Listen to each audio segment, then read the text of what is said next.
J'espère que vous allez bien. On se retrouve pour le brief du vendredi 7 mars. Il est 7h51. Aujourd'hui, on va parler donc des news économiques, du ratio long and short, du funding, open interest, des liquidations. On regardera ce que font les whales en finissant par l'analyse technique de Bitcoin. Mais avant ça, on va regarder donc ce qui s'est passé hier. Et hier, c'était une journée complètement mémorable parce qu'en fait, on a validé donc ce short et ensuite, on a pu prendre ce long cette nuit. Donc, on a été fill cette nuit parfaitement. On a failli se faire SL, mais ce n'est pas le cas.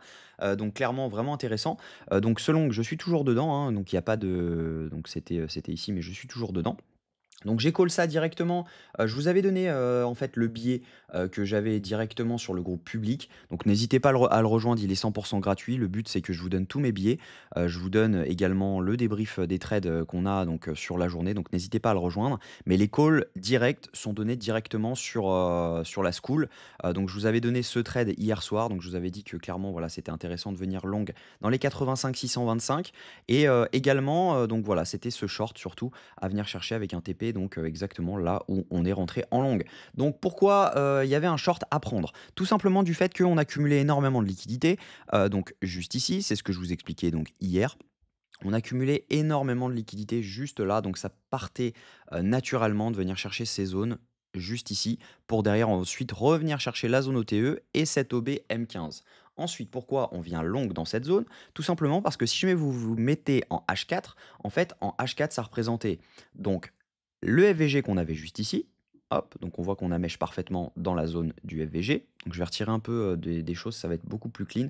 Je vais retirer déjà ce short parce qu'on en a déjà parlé. Mais en tout cas, voilà, pour ce long, il y avait donc la prise de ce FVG juste ici. Ensuite, on voyait que donc il y avait également un order block en M15. Je vais vous le tracer, hop. Si jamais vous êtes en M15, vous voyez que là, il y avait un order block à venir prendre. C'est également la zone OTE de tout le mouvement, juste ici quand on trace la zone OTE. Et c'est également donc une prise de liquidité. Donc on voit qu'il y avait pas mal de liquidité à venir chercher. Donc c'est pas celle-là. Hop, si jamais je me mets en 3 jours, je pense qu'en 3 jours, on le voit.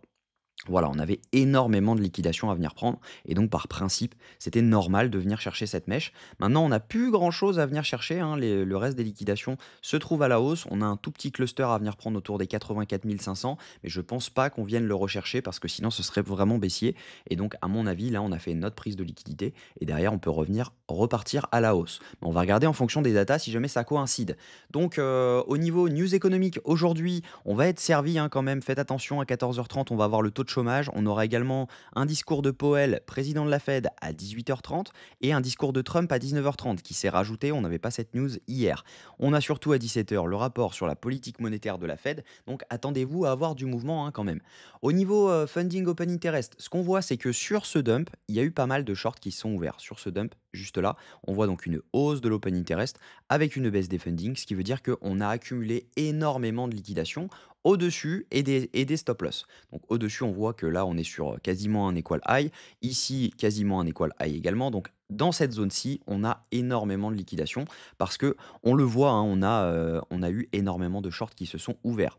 Ensuite, qu'est-ce qu'on voit sur la journée juste là? Donc depuis, tac, tac, tac, depuis 5h45 du matin, on voit qu'on a une hausse de l'open interest avec une baisse des funding, ce qui veut dire qu'on a pas mal de shorts qui sont en train de s'ouvrir, donc juste ici. Donc il y a des chances également d'avoir des liquidations à venir chercher au-dessus de cette zone autour des 88 971 dollars. Donc ça, c'est intéressant. Ensuite, si on regarde les liquidations sur les 24 dernières heures, on voit que bah, on a pris quasiment tout ce qu'il y avait à prendre à la baisse et il n'y a plus grand-chose hein, au sud. On a surtout des pics de liquidité à venir chercher autour des 91 337 dollars, donc c'est comme je vous le disais. On a pas mal de gens, donc ça, c'est les liquidations, à mon avis, de la journée. Si je me mets en 12 heures, donc depuis 5 heures du matin, on voit qu'on a les liquidations juste ici, mais elles sont surtout présentes ici, donc autour des 91 191 dollars encore. Et si jamais on regarde au niveau liquidité, on a quand même des gros ordres de vente là juste ici, donc ça va être compliqué à passer dans l'immédiat. On a quand même des gros ordres de vente juste là, donc à mon avis, on peut avoir un petit retracement maintenant pour derrière pouvoir potentiellement rebondir. Donc attention quand même, on peut avoir un retracement maintenant. Je pense que ça peut être intéressant de prendre quelques TP, genre 25-30% sur le long. Pour le moment, au moins, on est sûr, on valide des profits et on peut mettre nos stop loss A, B, E au cas où. Donc, si jamais on regarde ensuite ce que font les Wells, on a encore un bug de iBlock Capital. Je pense que je vais les contacter pour savoir si jamais on paye, est-ce que c'est plus, est-ce qu'on arrête d'avoir ce bug? Mais voilà, en tout cas, si jamais il y en a qui ont la réponse, si jamais il y en a qui payent l'abonnement iBlock Capital, Ça peut être intéressant de voir parce que, c'est chaque jour en ce moment, même si jamais on voit, ce qui se passe dans les dernières, jusqu'à 6 heures du matin, le reste sinon on voit pas grand-chose. Donc je vais les contacter et on verra ça directement, sinon je sortirai cet indicateur de mes analyses. Donc techniquement, ce que je pense, c'est que, bah, voilà, on peut être rejeté donc dans cette zone parce que là, on a quand même pas mal d'ordres de vente juste ici. Il faut pas oublier non plus que si jamais on se met en M5, on a validé un changement de tendance juste ici. Donc potentiellement, on peut tout simplement revenir juste là et derrière pouvoir potentiellement repartir pour ensuite poser un bottom et pouvoir repartir. Donc attention quand même, on peut valider un setup comme ça peut être problématique si jamais on ne prend pas un tout petit peu de profit ici. Donc je pense que je vais call de prendre quelques profits dans cette zone. Donc ensuite, je pense que la prochaine target, c'est de venir chercher les 91 432 dollars, tout simplement du fait qu'on n'a pas liquidé sur cette mèche. Ça aurait été intéressant donc de liquider au-dessus de cette mèche avec celle-ci. Ça, si jamais on avait fait ça, on n'aurait pas grand intérêt à revenir au-dessus. Mais là, en l'occurrence, on ne l'a pas fait, donc potentiellement, on va y retourner. Ensuite, qu'est-ce qu'on voit? On voit que bah, là, on avait donc accumulé énormément de liquidations ici également. On voit qu'on a donc cette trendline qui est en train de se former, hein. On n'est pas venu taper dessus, mais on aurait pu. Donc, on accumule des liquidités au-dessus de cette trendline, donc on n'est pas à l'abri donc de faire un retracement comme ça pour derrière pouvoir potentiellement repartir, être rejeté par la trendline et derrière pouvoir repartir complètement chercher les 97 000 dollars. Donc je pense que voilà, l'OB daily peut être une bonne target. Donc si jamais on se met en daily, hein, c'est vraiment l'OB daily. Hop, donc juste là. Voilà. Donc l'OB daily peut être une bonne target, ce qui validerait un changement de tendance en daily. Et derrière, donc on pourrait potentiellement avoir ensuite notre retracement et pouvoir potentiellement repartir complètement à la hausse.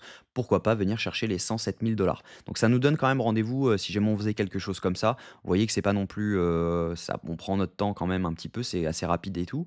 Mais voilà, ça nous donne quand même rendez-vous fin mars si jamais on faisait ça. Donc voilà, faut pas être non plus trop pressé, mais il y a moyen de, à mon avis, fin mars, de revenir chercher les 107 000 dollars. En tout cas, voilà, ce plan est plutôt cool. N'hésitez pas à rejoindre la school. Je vous mets le lien donc en description de cette vidéo. Il suffit juste de cliquer sur Join et puis de connecter votre Discord donc à Whoop pour derrière rejoindre le Discord. On est donc actuellement 95 sur le groupe, donc n'hésitez pas à le rejoindre. Ce sera un grand plaisir de vous former. Je vous souhaite une très bonne journée. On se retrouve demain à la même heure. Prenez soin de vous.